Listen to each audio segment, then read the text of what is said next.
and welcome to the Fertility Conversations podcast. The goal of this podcast is to create more awareness about infertility and to provide support to people trying to conceive. Thank you for listening today, and we hope you will be encouraged. And now, here is your host, Ola. Welcome to another episode of Fertility Conversations. Today we're joined by a lovely guest, Kimberly Gowdy, who lives in the United States.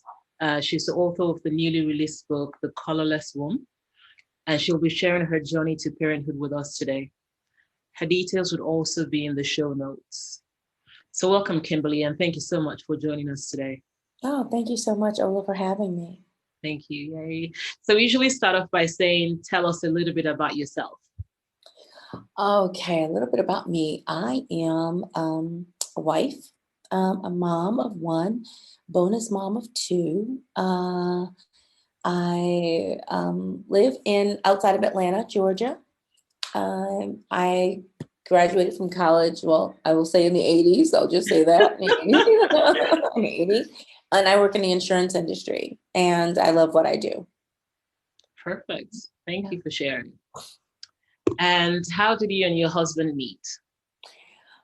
Actually, it was both of us have been married previously, and so once I moved to Atlanta, I guess I was looking for a physician, and so he was my doctor initially, and once we met, like it was nothing romantic. It was just like, he's living his life, I'm living my life. I'd just gone through a divorce, and it was years in between my first meeting him. But then I was looking for a home, and he told me about he had just purchased a home because he had gone through a divorce like maybe a year or so before. And he told me about a home where he purchased, and I ultimately purchased in the same area. And when they wanted to know a reference, like who referred me, and I gave his name as a reference, and so they ended up sending him $500 because of the reference. Nice. And then he called me and said, "Hey, they sent me money, and thank you for saying that I referred you. And hey, at least I should do is take you out to dinner." And so he did, and that was it. Like we went out to dinner, and that was pretty much the start of our story.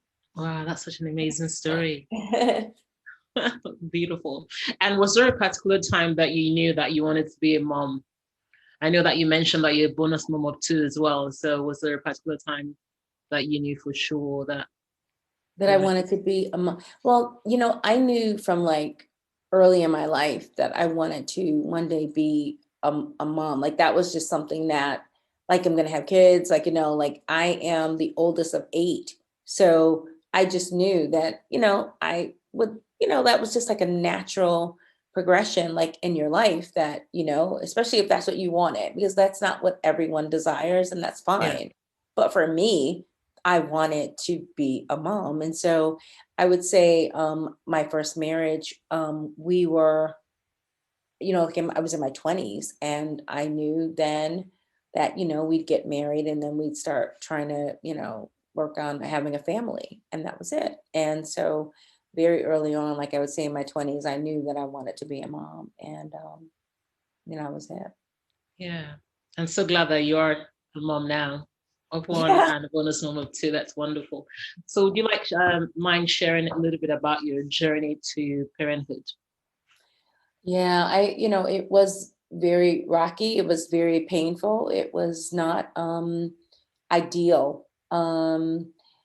Like I've had a number of pregnancies early on, and they would, result in, of course, a loss. Where you think, okay, I'm outside of that 3-month window, you're excited, or, the initial pregnancies, as soon as the test is positive, you're like, oh my goodness, let me just tell everybody.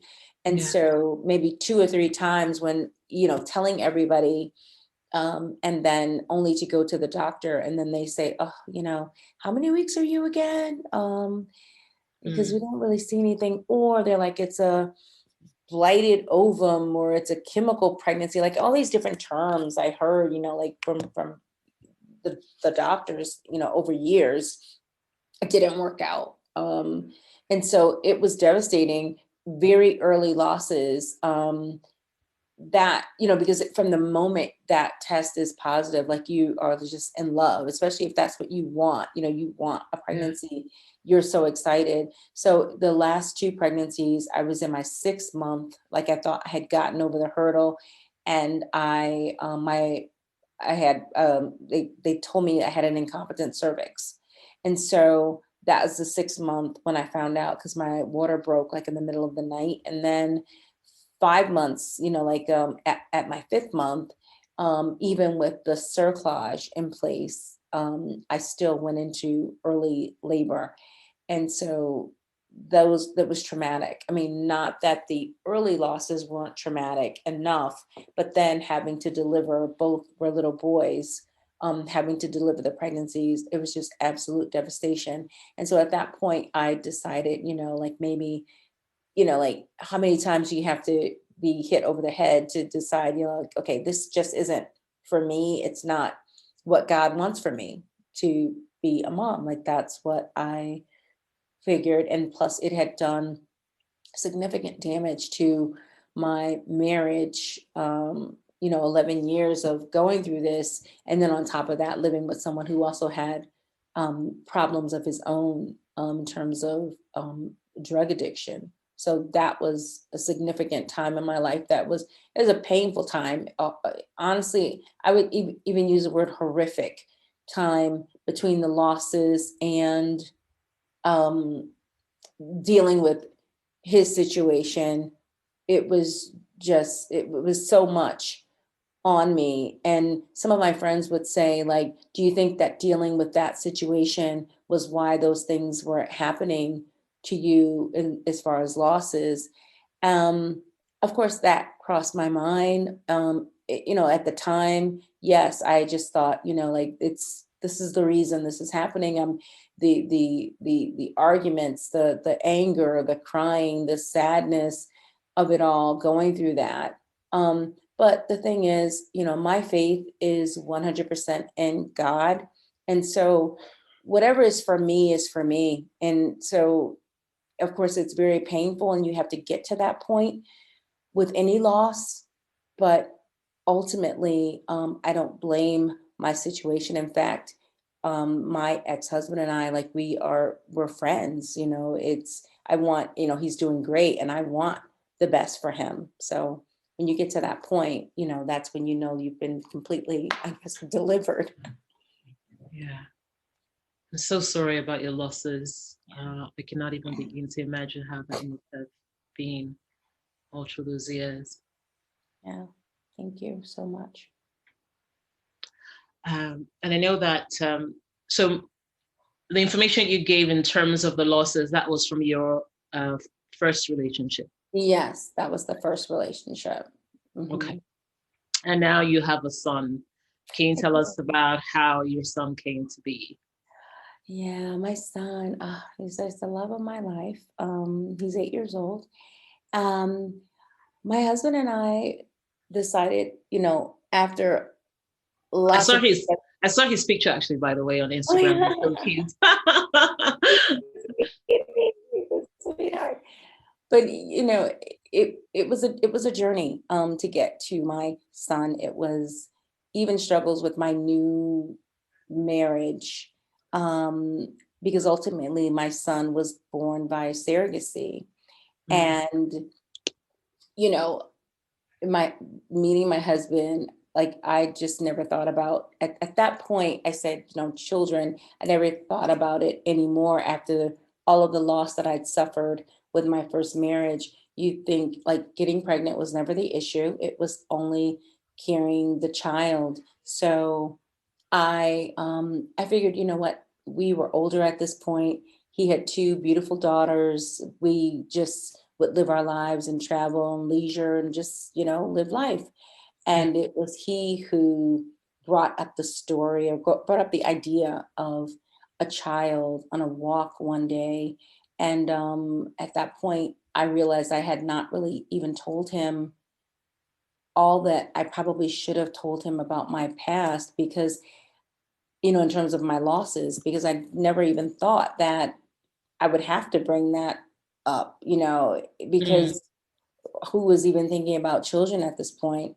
So ultimately, after 3 failed attempts of, trying with, three different surrogates or whatever. Wow. And one thing I'll say, that the criteria for me in terms of a surrogate, I wanted a bond with whoever it was, because it had already taken me enough. It had already taken like a total emotional toll on me to even get to the point of wanting to go that route. Because when you think I need a surrogate, it just says I have failed. I am at the point where I failed. I couldn't do what something that women are supposed to be able to do, and it's a hurtful thing. And now it's an outward show that you have failed. So pretty much, I had gone through, like 3 different people to build up to the one person who ultimately carried my child. So my criteria was that I wanted us to have a bond, like that I could kind of like go through the pregnancy and see myself through the pregnancy. So I wanted a Black woman to be my surrogate. In fact, when I was doing my research and looking for someone to go through this journey, that was one thing. I wanted her to be local to Georgia, and then also a Black woman, like somebody that I just thought, culturally, like we could connect and just, Yeah. bond. And after 3 different women, all Black women, and this is a long process in between each one. After going through that, I ultimately ended up going with someone. Well, after we had given up, we were presented with someone who was our attorney felt was a viable option, and I did not want to go down the road, but my husband was still very open to the idea. And so we met Heidi, who she's white, and we met, and it was it was a great moment, like, meeting her Wow. and going through the journey with Heidi. So, and it was completely unexpected. And so I would say too, like, even outside of fertility, like, my story is, it's not even about just it's fertility, of course, but maybe kind of thinking outside the box, or not knowing like where your package, like that person, or that you may not have even thought about, or someone, it could be relationships where, someone that you never even looked at twice ends up being that person who would bless you more than anything. And then lastly, when you think about race relations, like, in the world, here being in America, so much division is out here in terms of race, that this is a feel good story, because you only hear those sides where people talk about, like, like the negativity and racial issues and division and the whole nine.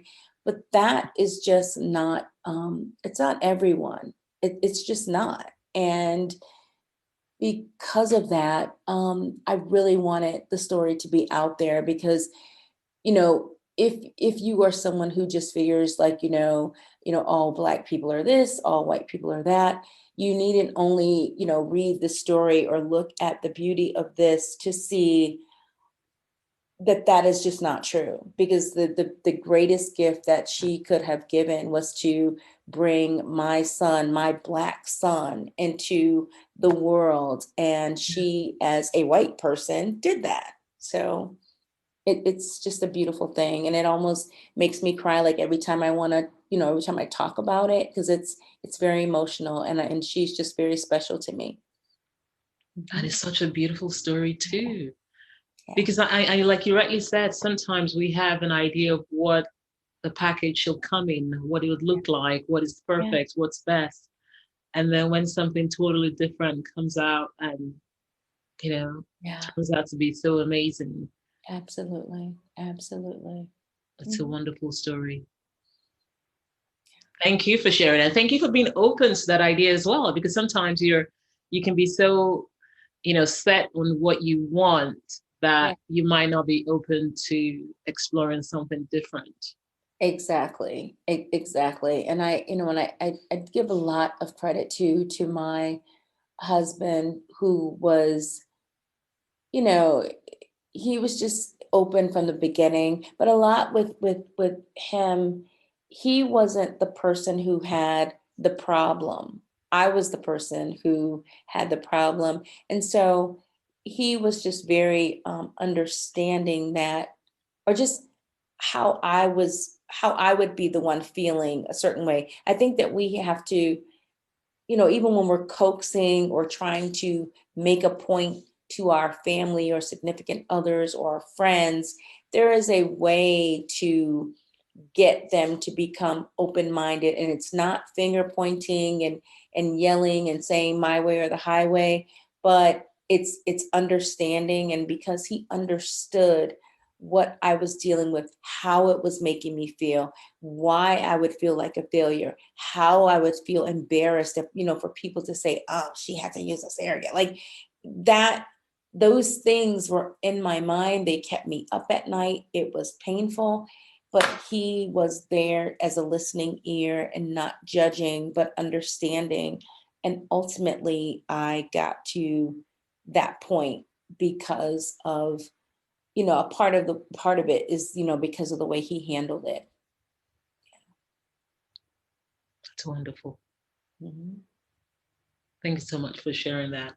Thank you. And of course, your experience, you've not written a book, which you said you wanted this story to be out there, considering what people hear all the time. Yeah.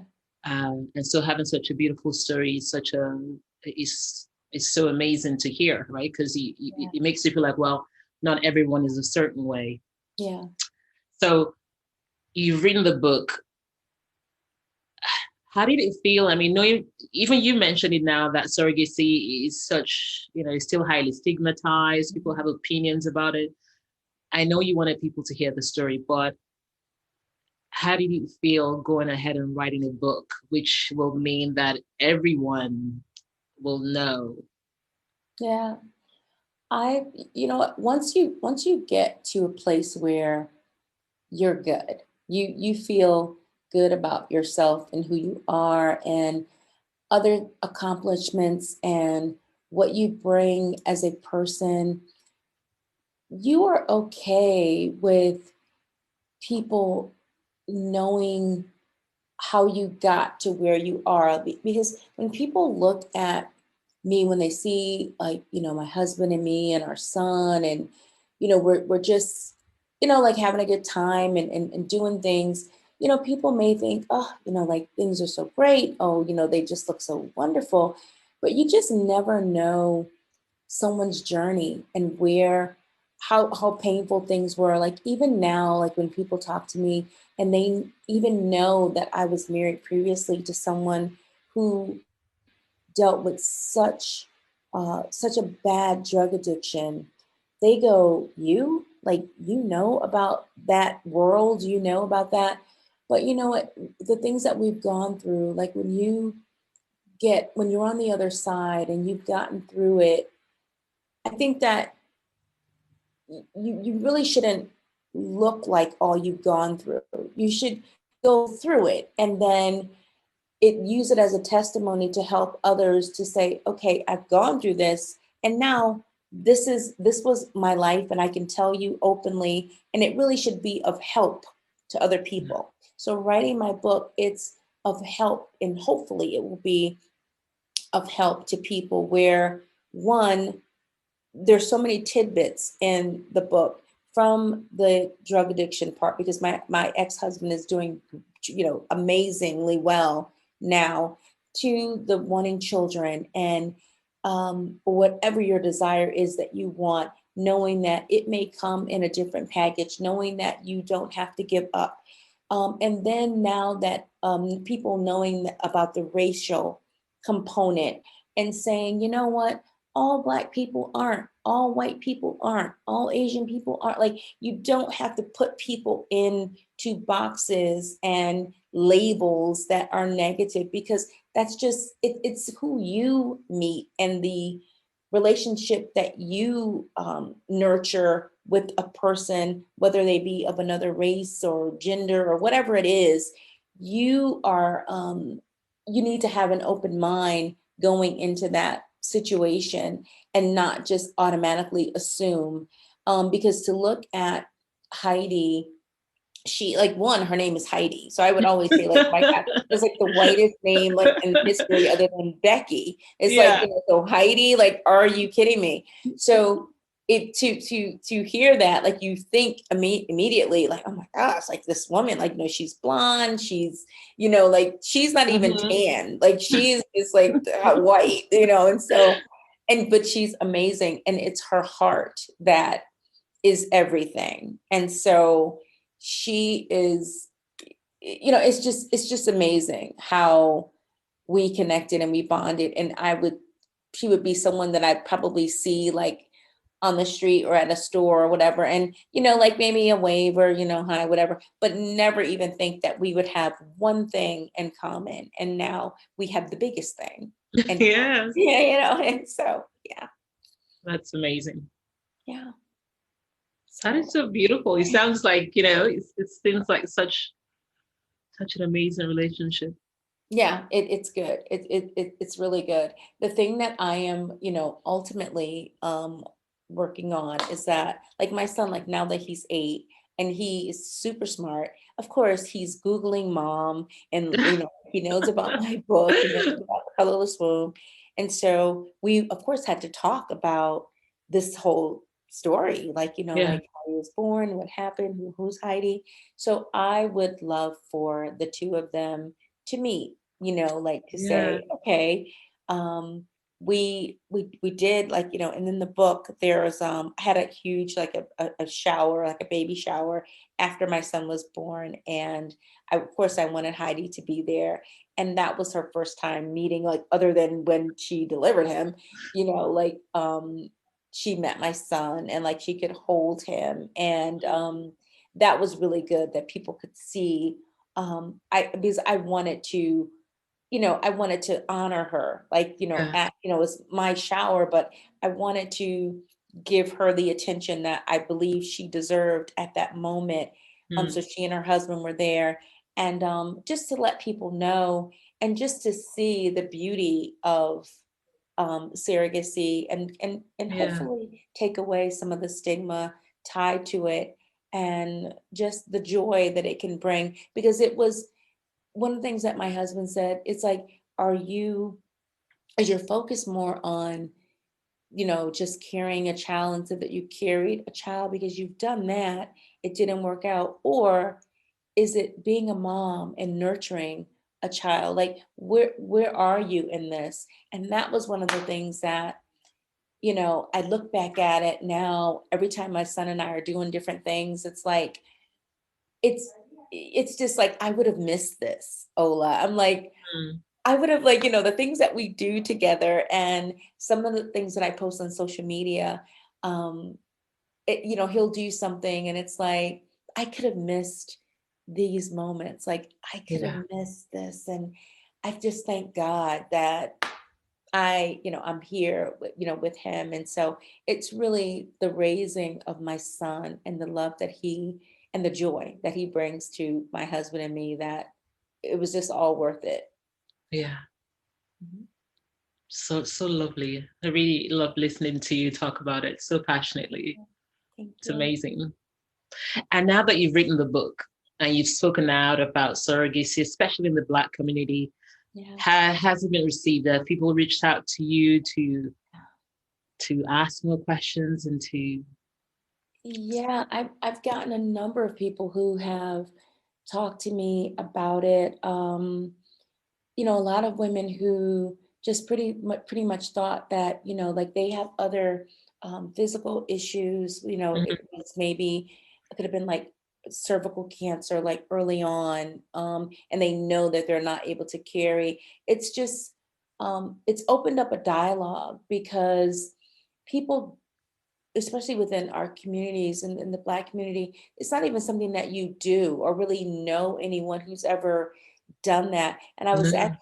I was watching a reality show, The Housewives, and one of the housewives, she was going down this road, and I remember her husband saying, like, do Black people even do that? Like, like I don't even know anybody that does that, And it's like, oh my God. So it's true that you don't really hear, and it's not even just like our community, it's any, for the most part, like I would only liken surrogacy like to like celebrities, like, oh, so and so Yep. used surrogate and that was it. Like, wow, and that, and then the only people that I was kind of looking to in terms of surrogacy, Angela Bassett, like she used Yeah. surrogate. And so it's like, wow, like, okay. And honestly, I had to kind of like pull in my inner Angela to get to this point.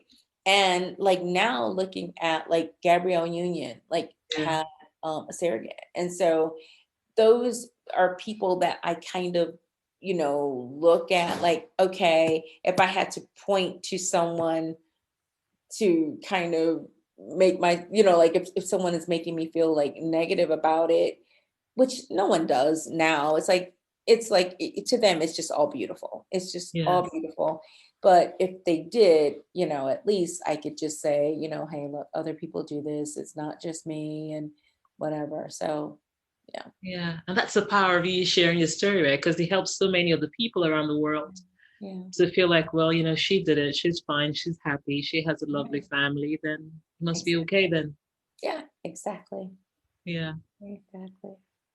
And when you were going through all of this, because you have such an incredible journey. I wonder, what was your support like? Did you have people that dealt with something similar? Who could you reach out to?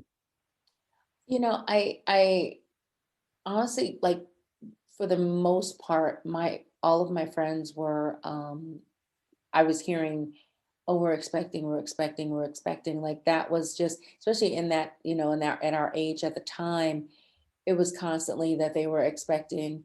Um, but even with their excitement and their joy, I've always had friends who they've just been there for me and they've been sensitive to what I was dealing with. I did have two friends, I'll say, who had, major losses the way that I did. So they were very strong support systems for me. But I would say all of my siblings, because like I said, I have, I'm the oldest of eight. I have seven siblings and they all had children. And here I was, I'm the oldest. But they have always been amazing. So, the talks, the cards, the just words of encouragement, the visits, to, coming to see me, and just the relationships that I have, the relationships that I have with my nieces and nephews, and how just how nurturing I am with them and how close we are, because it was like Auntie Kim, she doesn't have children. So it would always be the doting on my nieces and nephews. I mean, I still dote on them, even though like some of them are almost 30, but I still dote on them.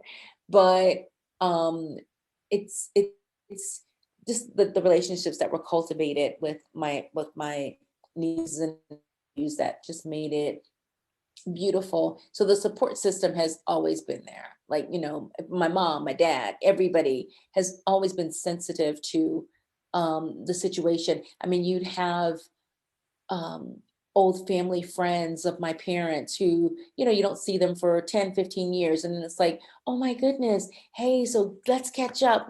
How many kids do you have? Like, that's the first one. Like, oh, Yeah. you married, any children, whatever. So when we would be in groups or family gatherings and we'd see my parents' old friends, like, that they hadn't seen in a while, they would go like, oh my gosh, Kimberly, so I know, how many kids do you have? Like, give me the lowdown. And I could see the looks of my siblings, like if they were there, it would almost be like getting on another subject, or I'd be like, Yeah. no, I don't have any kids, whatever. And it would be like immediately like, yeah, so a burger, fries, Yeah. what do you want? Just getting off the topic, whatever. So it's just always been where people have been there for me. And I thank God for that. Yeah, that's really lovely to hear, because that makes such a big difference Yeah, in the whole. it does. Yeah, amazing. And you talked about how the impact that the whole experience had on your previous relationship, and of course, infertility plays such a huge role on relationships and even on you as a person. How would you say that it's changed you? As far as just the impact of infertility overall. Yes, overall, going through all that you did. Yeah. Going through this struggle, because this happened to be my struggle, but I firmly believe that whatever, because everyone's going to go through a challenge, a struggle, Yeah. a difficulty in their lives, and this was mine. And I think that going through infertility, um, it absolutely makes you stronger, of course, and it just, I think it gives you grace for other people's situations. It helps you, like when, sometimes someone will do something, or you will hear that a situation happened or whatever it is. But when you've gone through so much pain, and you know that there were things that you thought, things that you said, angers that you've had, words that you've said because you were hurting, you were upset, why is this happening to me? I can't believe this. It helps you to understand more, and having grace for other people when they're not at their best and they are feeling vulnerable and not strong. I've been like to, let's say, at supermarket, so I'm on aisle 7, and I know this person needs to get by, and maybe my carriage is like in the way. This is like, like previous, when I'm going through the infertility and a whole nine, but maybe I just looked at the pee stick, I'll call it, and it was negative. Or maybe I just left the doctor's office and they were like, we don't hear the heartbeat. And so I'm angry. I don't care that I'm blocking you. I don't care. But I think that it has helped me to just have more grace for whatever someone else is going through, knowing that I was that person that, I may have been a little, like irritated or not as nice or not whatever, because I had been going through something. So that's just my piece. I love that. Thank you for sharing that, Kimberly. It is so true. I love that you do. It allows you to have more grace for other people. Yeah. Well said. And is there any quote or word of affirmation that you'd like to share with anyone listening that you found helpful in your journey so far? Oh, any quote or any affirmation. Um, I will say that for me, it was a scripture that has always kept me going. And it's Psalms 46:10. And it says, "Be still and know that I am God." And being still at times has been the thing that it's been the thing that's helped me, because like it's like there's nothing that you can do. So being upset or trying to act on it or trying to make it happen, trying to do whatever, sometimes it just requires that you just say, okay, I have just surrendered this to God, and whatever is going to be the outcome, I'm going to just wait on this outcome, and I'm going to wait on direction. I'm not going to try to be out there doing 80 million things. I'm just going to see how this plays out. And sometimes it just requires us to be still. And that's what worked for me at times to help to quiet my spirit when I would just be in pools of tears and upset, and just that's what helped me. That's what helped me. I love that one. I've written it down actually, because I'll be referring back to it. Thank you for sharing that. And if there's someone out there actually wanting to reach out to you, to connect with you, what's the best way to reach you? Oh, they can email or send Instagram. Like everything is the colorless womb _. Okay. So that's my Instagram, or the colorless womb _ Twitter. thecolorlesswomb.com. If you want to send me an email, drop a message to me, I definitely would respond. I've responded to everyone else. And so, yeah. And just if you want to converse, and and my book is, you can Yes. How can you order it? on Amazon or Barnes & Noble, Apple iBook, just, the colorless womb. And it comes up on Twitter, and again, Barnes & Noble and Apple iBook. Perfect. Thank you. We'll be reading it and sharing it because we need to hear your story. Yes. Thank you. And if there's someone also listening to you, either an individual or a couple, currently going through their infertility journey, what word of encouragement would you like to share? It's going to seem like more like a cliche, but it's just not giving up. Like, when it looks the worst is when it looks like nothing is happening, that's when everything's happening. And when it looks the worst, just count on the best happening for you, because there were times when it was just all, everything was just, it's wrong. It's just none of it's going right. When nothing is going right, just be prepared for just an amazing outcome. Just knowing that it's going to turn around, because all things work together for our good. So it's going to turn around. And, I know the tears, I know the pain, I know the anger. I know it all. I hear the voice of sometimes the RE, the reproductive endocrinologist. It's this, I'm so sorry. Oh, it's not. Or the OB doctor. It's just, oh, I know, but there's no heartbeat. Oh, I'm so sorry. I'm so sorry. I've heard I'm so sorry a million times. And now I kiss and hug and tickle this little boy. So it will turn around regardless of, you may not even know